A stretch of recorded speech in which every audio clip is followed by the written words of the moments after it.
Good afternoon, it's 12:30. My name's Luan and today's IPSE webinar is about top tips for better social media time management. I've hit the record button, so you will get a copy of the recording and the slides after the session. The slides will last about 20 minutes and then we will have plenty of time for Q&A. So if you want to pop the questions in the box as we go along or pop them in at the end, then we will have plenty of time to answer those for you this lunchtime. Just want to check if anyone could tell me that they can hear okay and see the slides.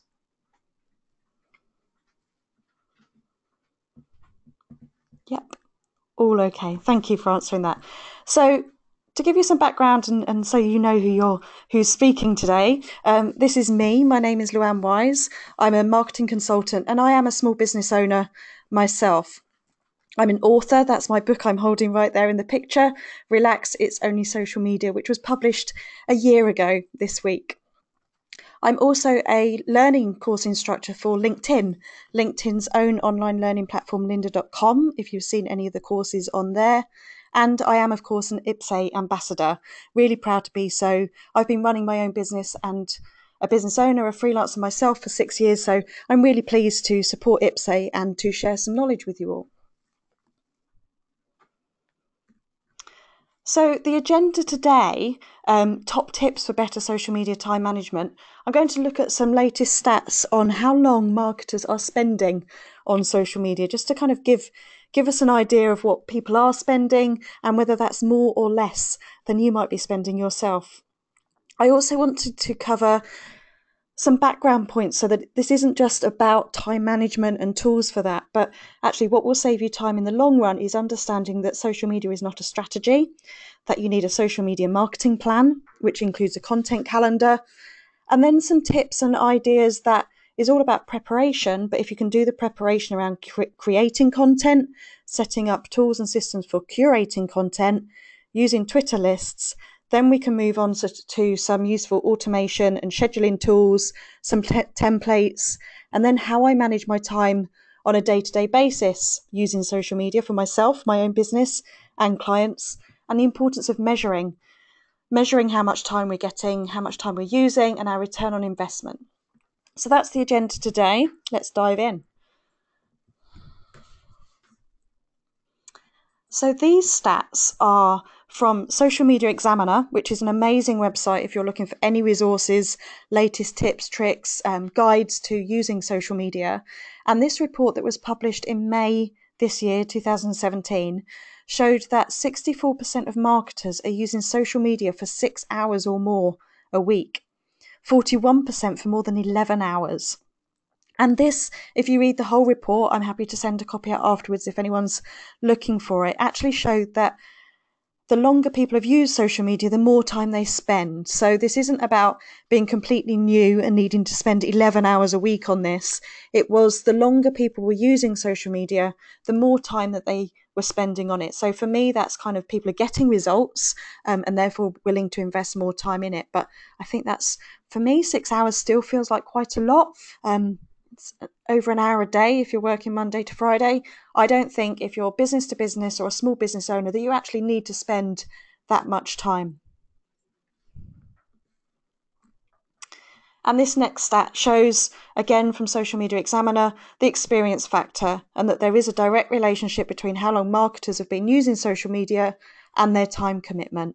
So here, for people just beginning with social media, they're spending less than 5 hours a week. For people who've been doing it for more than 2 years, that's when they're spending longer time on it. So if anyone's heard me speak before, any of these webinars or any other live events I've attended, or even read my book, in fact, you'll see that I love the Marketoonist and the content that he produces each week that is always relevant to something that's going on in the marketing world. And I love this one in particular because I always come across people that say, can you show me how to tweet? Can you set up a Facebook page for me? And that's coming up with the answer before actually knowing what the question is and knowing why you need to do something, what the business purpose is. So this cartoon that says, what's the big campaign idea? We're going digital, Facebook, YouTube, mobile app, Pinterest. What are we going to do in all those channels? I don't know. We'll figure it out later, is exactly what shouldn't happen, and that you do need to understand your business strategy, your marketing strategy, your objectives before you ever dive into using social media. So, social media is not a strategy. I'll just continue on this point. To understand where these elements fit in, that a goal is a broad primary outcome, and a strategy is the approach you take to achieve that goal. Now, underneath the strategy, we have objectives, which are measurable steps that you take to achieve a strategy. Once you've set your objectives, you understand what those are and what they need to be, then you start looking at the tactics, the tools you're going to use to pursue the objectives associated with a strategy. Social media is a tactic.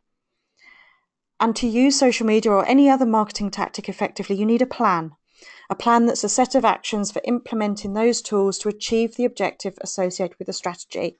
So hopefully this hierarchy will start to put into context that my biggest tip for social media time management is to start with that plan, to understand what you need to do, what you need to achieve, what success will look like before you dive straight in.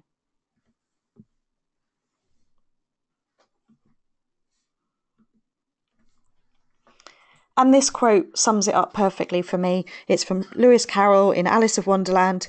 If you don't know where you're going, any road will get you there. You really do need to define your goals, your objectives, know what success looks like before starting to use social media. So this plan, let's start to think about what this social media plan could look like. And I hope that everyone does have a plan, but I know people don't always have a plan. If they do, very often it's not actually written down. And the point of writing something down is that then it's more likely to happen. So how do we go about creating this? Well, a social media plan must, as I've just said, be aligned with your business strategy. And it must focus on your audience. You need to understand who your target audience are, who you're talking to on social media before you even begin. And without content, there can be no social media. Social media is completely fueled by content that tells a story.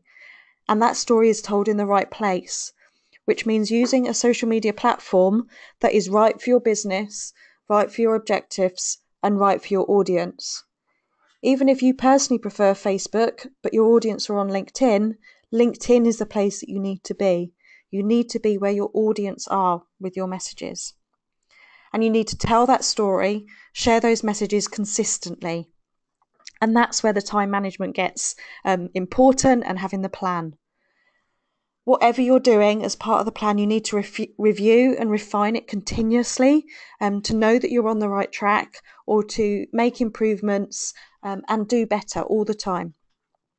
And this overall plan needs to be supported by an editorial calendar. So it has a lot of detail behind it in terms of the content that you're going to create for your business. This could be content in terms of videos, it could be blogs, infographics, presentations, slide shares, webinars, but you need to have an idea and a plan for what kind of content you're going to produce. And there's lots of tools you can use to create a content calendar. Quite simply, personally, I use an Excel spreadsheet. But before you can start to populate the spreadsheet, it's important, particularly in terms of time management and being able to produce the content and share it consistently, that you recognise how much time you've got to spend on this, and also consider what resources you might need to use. And it's very easy to have 101 ideas once you get started and scribble all this stuff down on sticky notes and think about what you might need to do. But consider your resources and how much time you realistically have to spend, and focus your calendar around that. That could be a blog a week, a blog a fortnight, a blog a month, but whatever you need to do, it needs to be consistent.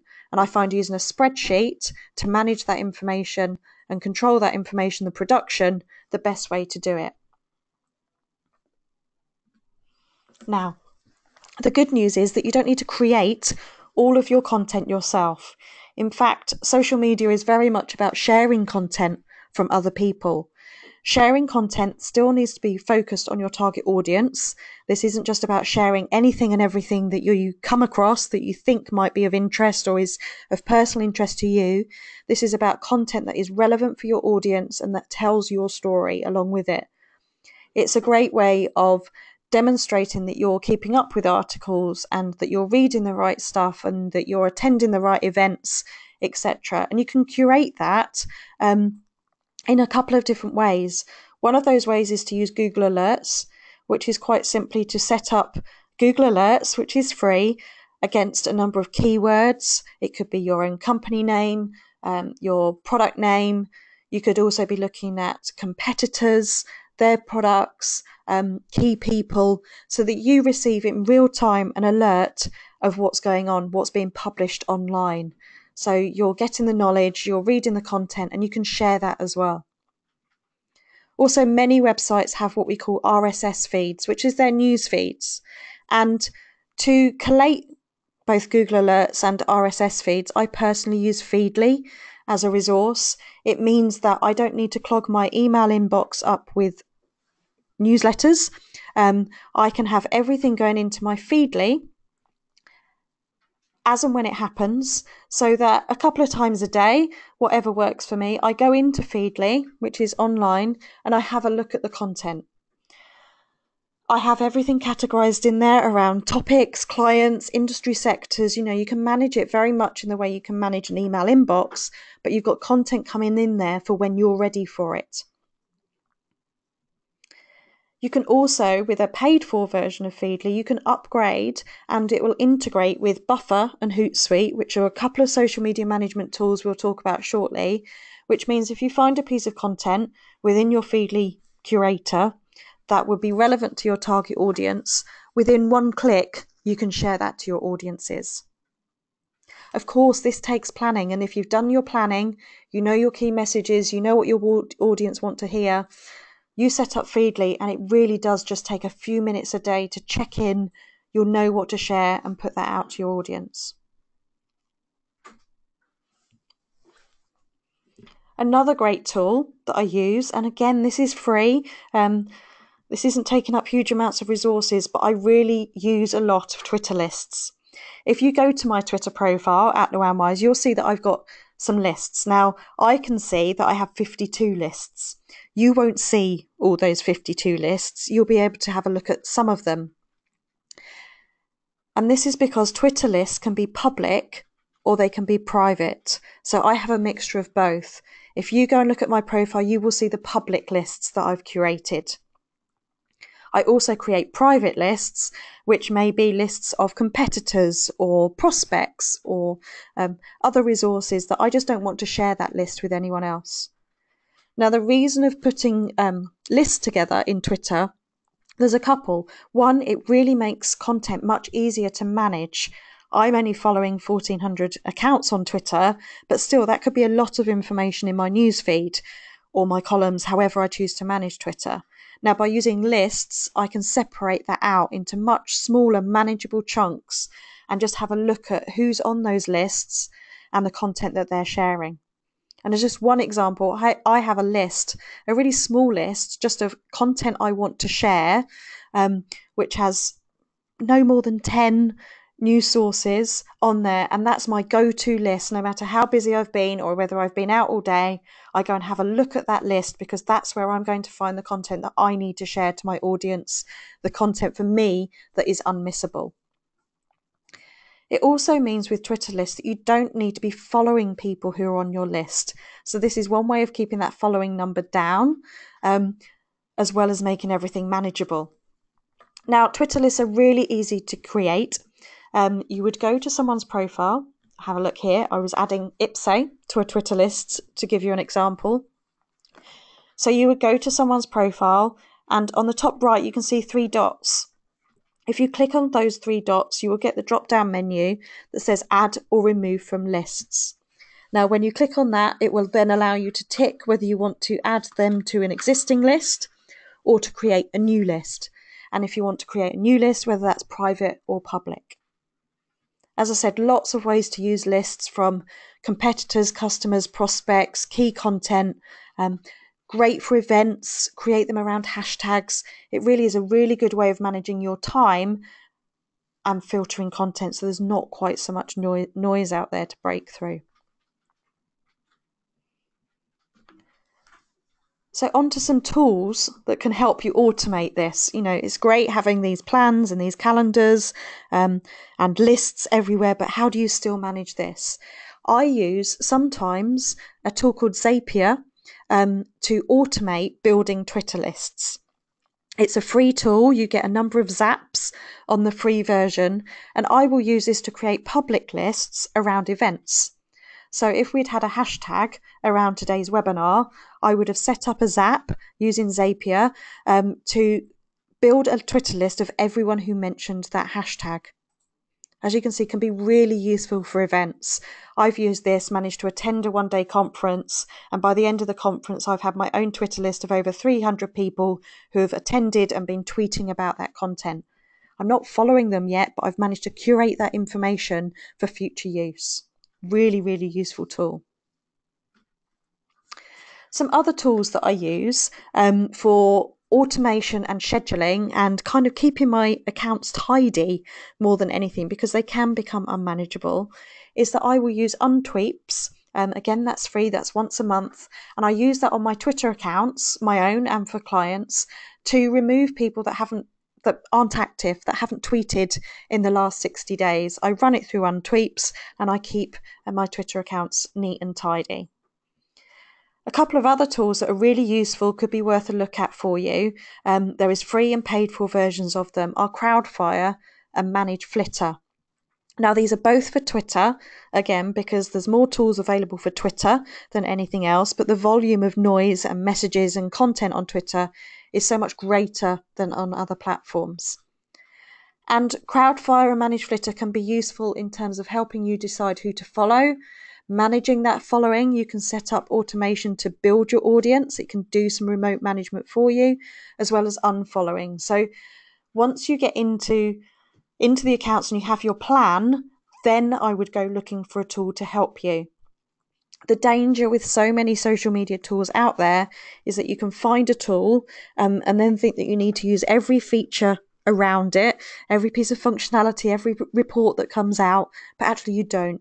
I would identify a problem, then go and find a tool to solve it, rather than the other way around.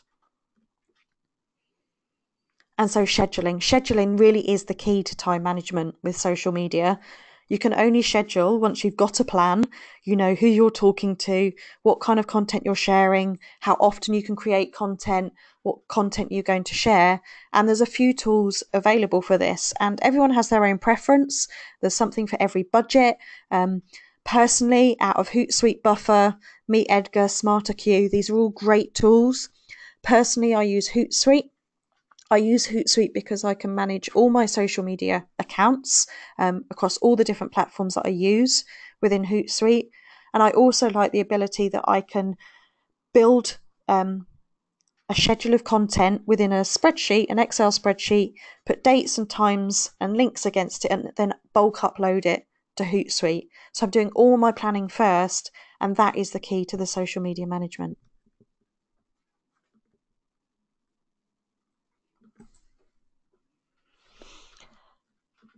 So there's lots of great tools, mainly for scheduling and automation, but something else that I use quite a lot is I just create my own templates.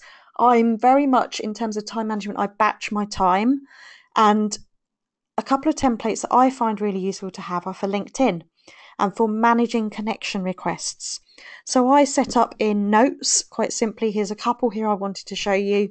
I set up some templates so that when I batch my time, and I tend to do this on a Friday afternoon, managing my inbox, I simply have my templated responses ready to cut and paste.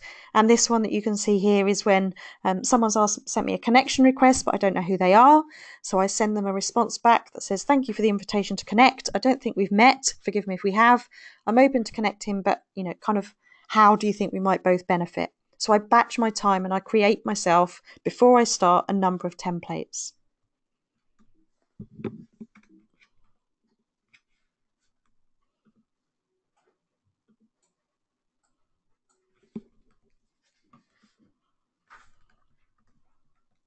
Just a second here.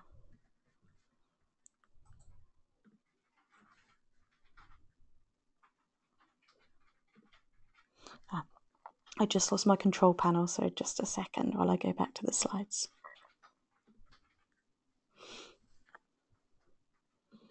Okay, so that's templates. So this is all preparation. And then on a day-to-day basis, to manage my time, I produce checklists. I know exactly what I've got to do. I know exactly what my week on social media looks like. I've tried and tested this myself and with clients, and that is actually why I've just created this social media planner. It's a physical document because I find that no matter how many spreadsheets and automated tools and everything else you're using, that actually it works really well if you have something written down and that you're crossing things off. That's just the way I find things work. So I've created a planner that's based around checklists and what weekly tasks and daily tasks people need to use. How you manage your time on a daily basis, whether that's online calendar or diary, the tip to managing your time is to use a resource for doing that. And of course, you need to measure. You can spend this time, have the plan, but if you don't actually measure your results, look at the native analytics first. Know before you begin what you're going to be measuring. Measure, see whether that's gearing you towards your objectives, meeting your strategy, knowing what you need to do. That's going to be how people are upscaling that time after they've been on social media for a while versus new and just trying and testing. So really important to measure and refine. And actually one of the pages within my planner is at the beginning of the month, you measure where you're at, the beginning of the year, and at the end of every month, you make sure that you go to every tool that you're using and look at your statistics and the numbers. And before the next month begins, you decide what you're going to keep doing, stop doing, and start doing.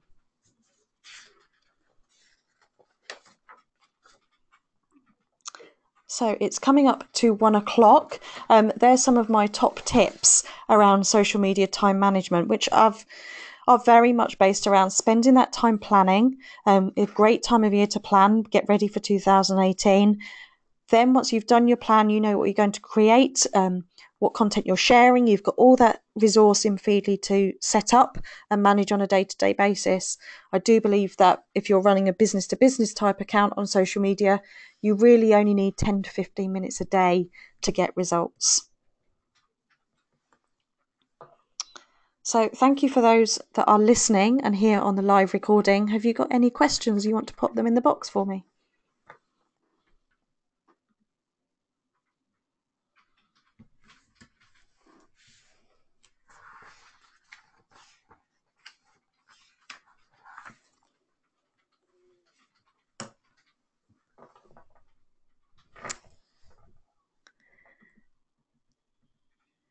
No questions coming through for me today. I've got some templates for creating the content calendar and for tweets for uploading to Hootsuite. So I will share those with the copy of the recording afterwards. A quick question. Where can we get my planner? That is on my website, which is luanwise.co.uk. You'll find all the information about it on there. We'll also be tweeting about it. There are some workshops that are being run. There is one this Thursday at the IPSO office in London.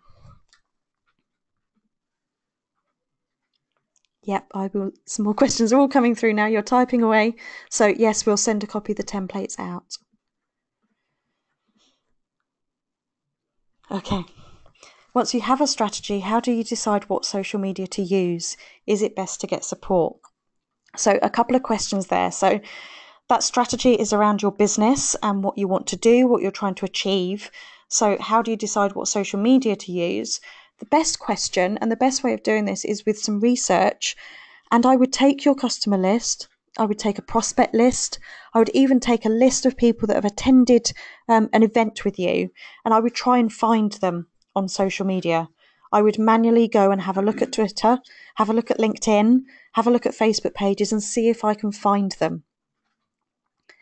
The idea is that the social media you need to use is where your audience are. So a bit of research around that, have a look at what social media platforms your industry bodies are using or your trade publications, what your audience are reading and listening to.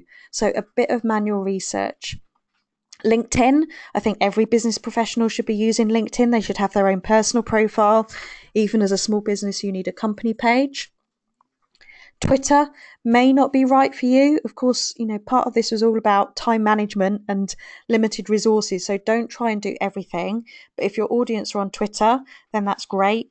But you might actually just want to use Twitter as a source of news for yourself to know what's going on in the industry, what your competitors are doing, what your industry bodies are talking about without actually posting messages yourself. I find Facebook pages are much better for B2C than B2B. The value for business owners in particular can be around finding groups on Facebook to have conversations and get peer-to-peer support. Google Plus, should people use Google Plus? Is anyone using it? Well, it has great SEO value. So if you do nothing more than create content and share a blog post on Google Plus, then that's all I do, and I think all anyone needs to do, but it does have the SEO value to it. And Instagram, the final one of the big five that I tend to use, great if you have products that you can take photos of and share, run promotions and competitions, etc. Brilliant for that. But also if you're a business and you don't produce products, well, use it to kind of document what you're doing and behind the scenes and where you go and what you're working on. But again, don't try and do everything. Find where your audience are first and look at your Google Analytics, your website stats to find out which of the social media platforms are driving the most traffic. That was the first part of the question. The second part of the question there was about getting support with social media.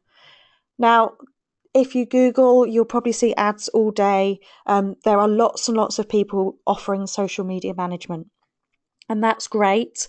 Some of those services are very good, but I think that actually there's a difference between social media management and social media support.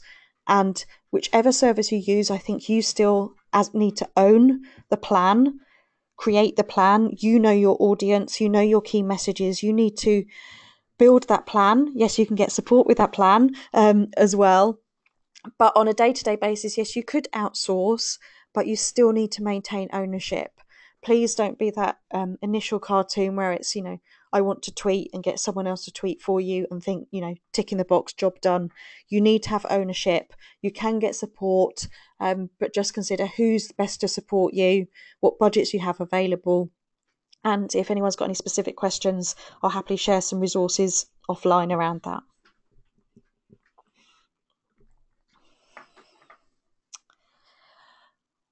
Great question here. So this is now about content. I've always found that I got caught up too much in the copy. What is the best way to improve your copy for posts, or is it just practice? I have got a link. I've written a blog around this. I will share the link in the notes. Sometimes, there's a difference between creating content and being a copywriter. And copywriting can be beautiful with correct punctuation and grammar and everything else. But if the raw content and the heart of what you're trying to get across isn't there, then the most beautiful copy is not going to achieve any results for you. There are some tools that can help you in terms of checking your headline and helping you make better use of your headline, because if you get a great headline, people will click through to it. That's in the blog. There's a tool for kind of trying and testing different headlines. There are tools around grammar and spelling. Grammarly is a free tool that you could use without going to a professional copywriter if it's just a case of kind of tidying things up. But more importantly, I think it's about finding your own voice on social media, online, on your website. And once you find your voice and your core messages and how you want to come across to other people, actually, I think it'll be something that just comes with practice. When I wrote my book last year, it was very different style when I first started, and then I kind of went, actually, this is what people want from me. This is what I feel about things. This is my opinion. And then I found my own voice kind of halfway through writing, and now it just gets easier and easier.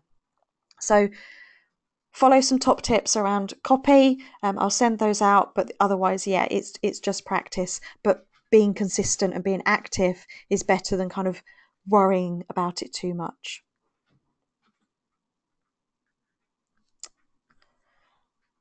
Okay, it's 1 o'clock. There's been some great questions there. I've made some notes of some templates and blogs and planner information to send out to you afterwards. So thank you very much for listening. IPSE will be sending this out along with information about IPSE membership. So thank you and enjoy the rest of your day.